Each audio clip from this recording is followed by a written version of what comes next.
98 number اور جامع ترمذی کے اندر 2641 number اور سنن ابن ماجہ کے اندر اور حدیث کی درجنوں کتابوں کے اندر نبی کریم علیہ السلام کے 18 صحابہ کرام علیہم رضوان سے یہ حدیث مروی ہے۔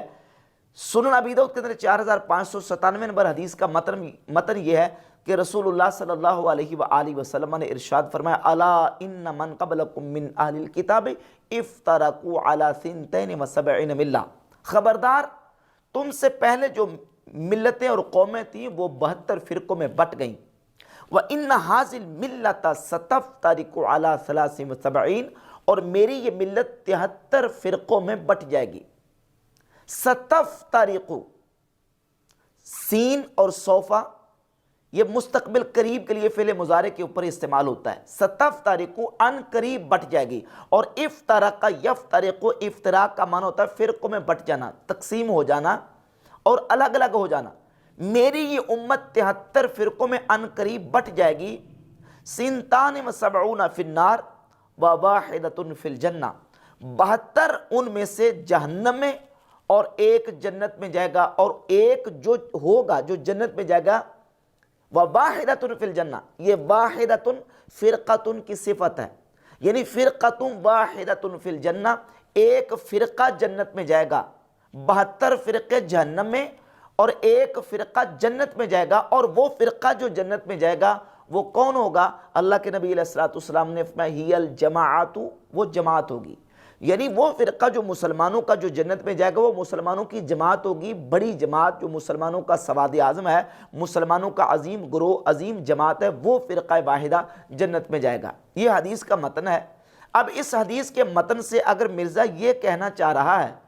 کہ ان 73 فرقوں میں سے اللہ کے نبی علیہ السلام نے جو پیشگوئی فرمائی ہے کہ 72 جہنم میں اور ایک جنت میں جائے گا، تم نے نہ جہنمیوں کا حصہ بننا ہے اور نہ جنتی کا حصہ بننا ہے، تو اللہ کے نبی علیہ السلام کے فرمانے کا یہ ہرگز مطلب نہیں ہے، بلکہ نبی علیہ السلام تو یہ فرمانا چاہ رہے ہیں کہ فرقوں میں امت بٹ جائے گی، اور مسلمانوں کی جو جماعت ہے، جو بڑا فرقہ ہے، اس سے کٹ کر الگ چھوٹے چھوٹے فرقیاں، فرقے، تنظیمیں، تحریکیں بنے گی، تم نے ان کا حصہ نہیں بننا۔ جو جنت میں جانے والے فرقہ، جو جماعت ہے، تم نے ان کے ساتھ رہنا ہے۔ اور اس حدیث کی وضاحت دوسری احادیث سے بھی ہو جاتی ہے، جیسے کہ جو کہ جامع ترمذی میں 2641 نمبر حدیث ہے، نبی پاک علیہ السلام نے ارشاد فرمایا کہ جو جنت میں جانے والی جماعت ہوگی ما انا علیہ و اصحابی، وہ ہوگی جس پر میں اور میرے صحابہ ہیں۔ اور جامع ترمذی کے اندر 2165 نمبر حدیث ہے، نبی پاک صلی اللہ علیہ وآلہ وسلم نے مقام جابیہ پر خطبہ دیا تھا۔ اس خطبے کے اندر اللہ کے رسول صلی اللہ علیہ وآلہ وسلم نے اپنی امت کو جماعت کے ساتھ رہنے کا حکم دیا۔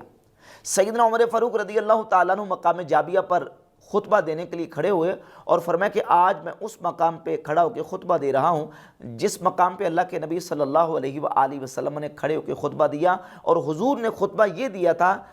اللہ کے نبی علیہ السلام نے فرمایا اوصیکم باصحابی، میں تمہیں اپنے صحابہ کے بارے میں وصیت کرتا ہوں۔ پھر وہ جو ان کے ساتھ ملے ہوئے ہیں، پھر وہ جو ان کے ساتھ ملے ہوئے، لمبا طویل خطبہ ہے، اور اس میں نبی پاک علیہ السلام نے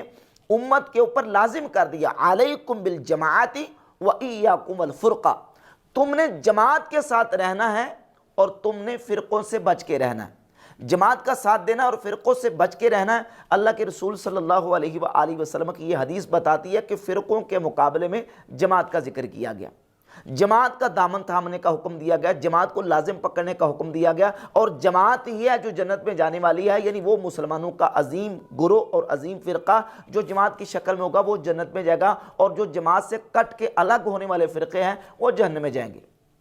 اب ان حدیث سے یہ بات بالکل واضح ہوتی ہے کہ اللہ کے نبی علیہ السلام کا جو منشا وہ یہ ہے کہ تم نے ان 73 میں سے ایک کا حصہ بننا ہے، اور وہ ایک فرقہ واحدہ وہ مسلمانوں کی جماعت ہوگی، یعنی تم نے مسلمانوں کی جماعت کا حصہ بننا ہے جس پر صحابہ کرام علیہم رضوان ہے، اور صحابہ کے دامن کو تھامنے کا نبی علیہ السلام نے حکم دے دیا۔ جامع ترمذی میں 2165 نمبر حدیث میں حضور نے واضح کر دیا اور فرمایا اوصیکم باصحابی، کہ میں تمہیں اپنے صحابہ کی وصیت فرماتا ہوں۔ اور جامع ترمذی میں 2641 نمبر حدیث ہے، اس میں فرمایا ما انا علیہ واصحابی، وہ ہوگی جو میرے اور میرے صحابہ کے طریقے اور عقیدے پر، یعنی جس پر میں ہوں اور میرے صحابہ ہیں، وہ جنت میں جانے والی جماعت ہوگی۔ تو ان احادیث سے یہ بات بالکل واضح ہوتی ہے کہ مسلمانوں کی جماعت کا دامن تھامنے کا اللہ کے نبی علیہ الصلوۃ والسلام نے حکم دیا۔ اب سورہ آل عمران کی آیت نمبر 103 میں جو اللہ رب العزت نے فرمایا وَاعْتَصِمُوا بِحَبْلِ اللَّهِ جَمِيعًا وَلَا تَفَرَّقُوا، اس آیت پر غور کیجئے کہ اللہ کی رسی کو مضبوطی سے تھام لو اور فرقوں میں مت بٹ جاؤ۔ وَلَا تَفَرَّقُوا، منع یہ کیا گیا تم نے فرقوں میں نہیں بٹنا،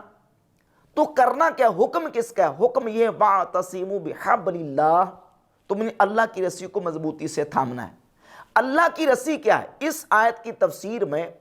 سیدنا عبداللہ ابن مسعود رضی اللہ تعالی عنہ ارشاد فرماتے ہیں، امام طبری تفسیر الطبری میں اس آیت کے تفسیر میں لے کے آئے، فرماتے ہیں حبل اللہ سے مراد جماعت ہے۔ عبداللہ ابن مسعود رضی اللہ تعالیٰ عنہ قرآن مجید کی اس آیت کی تفسیر کر رہے ہیں، اور تفسیر الصحابی عندہما مسند، امام حاکم المستدرک میں لے کے آئے کہ بخاری مسلم کے نزدیک صحابی کا قرآن کی تفسیر کرنا وہ رسول اللہ صلی اللہ علیہ وآلہ وسلم کا تفسیر کرنا سمجھا جائے گا۔ تفسیر الصحابی عندہما مسند،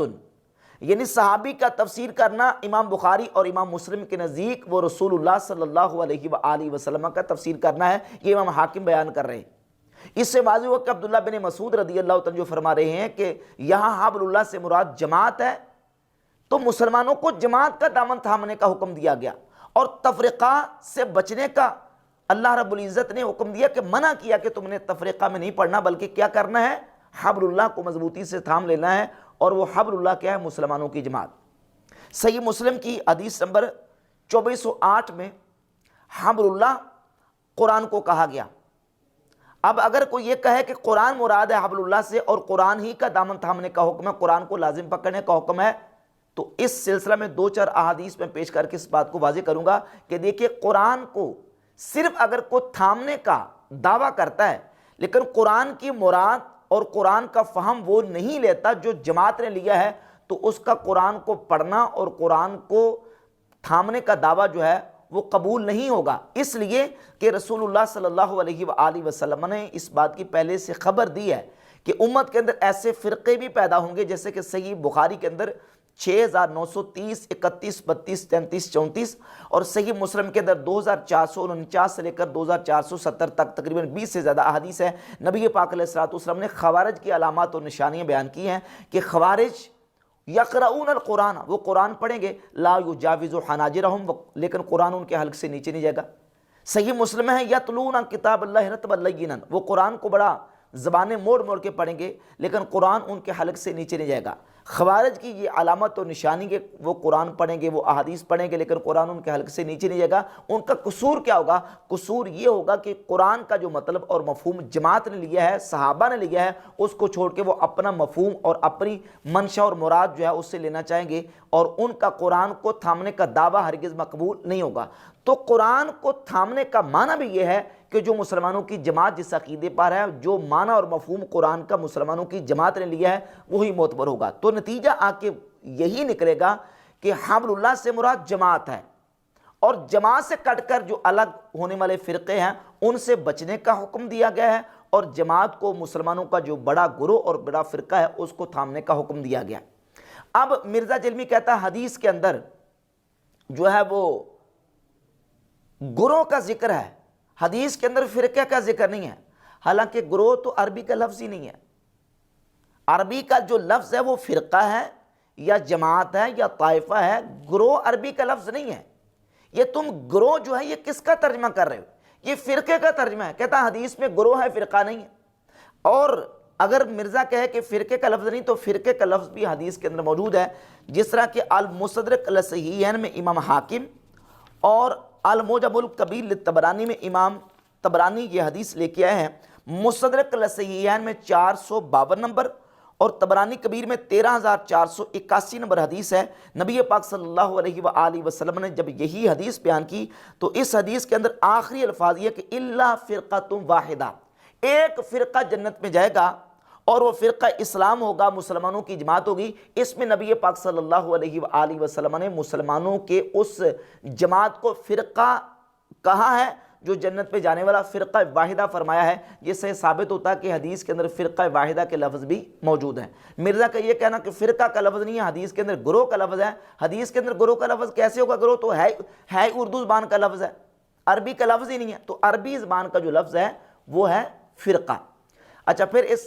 حدیث کو پڑھنے کے ساتھ پلٹ جاتا ہے صحیح بخاری کی اس حدیث کی طرف جس میں نبی پاک صلی اللہ علیہ وآلہ وسلم نے فرمایا کہ امت کا ایک گروہ ہمیشہ، ایک طائفہ، یعنی طائفہ کا معنی گروہ، وہ ہمیشہ حق پر قائم رہے گا اور کوئی نقصان پہنچانے والا اسے نقصان نہیں پہنچا سکے گا۔ تو کہتا ہے اس پر امام بخاری نے باب باندھا ہے کہ وہ جو گروہ ہے وہ اہل علم کا گروہ ہوگا۔ مرزا کو امام بخاری کا باب تو نظر آ گیا، لیکن اسی صحیح بخاری کے اندر سیدنا معاذ بن جبل رضی اللہ تعالیٰ عنہ سے یہی حدیث جب مالک بن یخامر تابعی بیان کرتے ہیں تو مالک بن یخامر تابعی کہتے ہیں کہ حضرت معاذ بن جبل رضی اللہ تعالیٰ عنہ فرماتے تھے کہ اس گروہ سے مراد اہل شام کا گروہ ہے۔ یعنی یہ جو مسلمانوں کے گروہ کا ذکر نبی کریم علیہ الصلوۃ والسلام نے کیا ہے کہ ایک گروہ ہمیشہ حق پر قائم رہے گا اور کوئی نقصان پہنچانے والا اسے نقصان نہیں پہنچا سکے گا، حضرت معاذ بن جبل رضی اللہ تعالیٰ فرماتے ہیں کہ وہ گروہ شام میں ہوگا، یعنی اہل شام کا گروہ۔ تو مرزا جرمی صحابی کی تفسیر اور صحابی کی وضاحت تو نہیں مان رہا اور امام بخاری کے باب کا سہارا لے رہا ہے۔